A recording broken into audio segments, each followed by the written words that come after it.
Matapos bigyan ng taning ang biyahe ng mga lumang UV Express, bus at taxi, pinag-aaralan na ngayon ng LTFRB na i-phase out na ang mga kakarag-karag na jeep. Mabilis namang umarangkada ang pagtutol ng grupong akto laban dito. Balitang hatid ni Julio Segovia.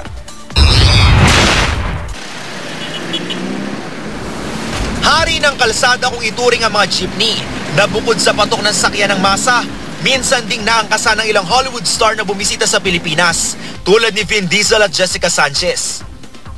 Pero paano kung ang makukulay, magaganda at magagarbong jeep, maluma na ng panahon at kakarag-karag na? Ang pag-phase out sa mga ito ang sunod daw na tututukan ng LTFRB sa kanilang modernization program ng mga pampublikong sasakyan, bukod pa sa mga lumang UV Express, bus at taxi. Pinag-aaralan pa ng LTFRB kung anong age limit ang itatakda sa mga lumang jeep. Dahil nga sa mga mga mechanical defect ng mga sasakyan, ng mga lumang mga sasakyan, ay nagkakaroon ng mga aksidente.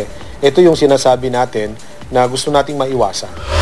Pero ngayon pa lang, tutol na ang grupong akto, lalo't nataon pa ito sa pagsipa ng presyo ng mga produktong petrolyo. Yung IBAT, di ba? Tapos yung phase out, yung pagtaas ng presyo ng langis, yung pagtaas ng presyo ng spare part, wala man lamang iniisip ang government. Doon sa part namin na benefit, ang iniisip lagi ay kami ay parang palis.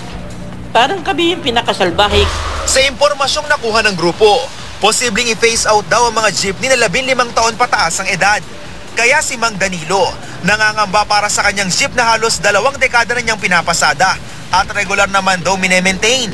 Medyo masakit sa akin yun kasi dyan ako nabubuhay. Kung wala yan, paano kami buong pamilya? Hati naman ang opinion dito ng ilan pang nakausap naming super. Papura ko dun sa pag-alis nila nung karag-karag kasi para din po sa mga mananakay po yan eh. Oo naman kami pag wala na kayong mga nabuhayan. Sakaling matuloy ang phase out sa mga lumang jeep, hiling ng mga super, pautangin sila ng gobyerno para may maipampalit sa pinapasada nila. At magkaroon din daw muna ng 2 taong moratorium bago ito ipatupad para makapag-ipon ng pera. Julio Segovia, GMA News.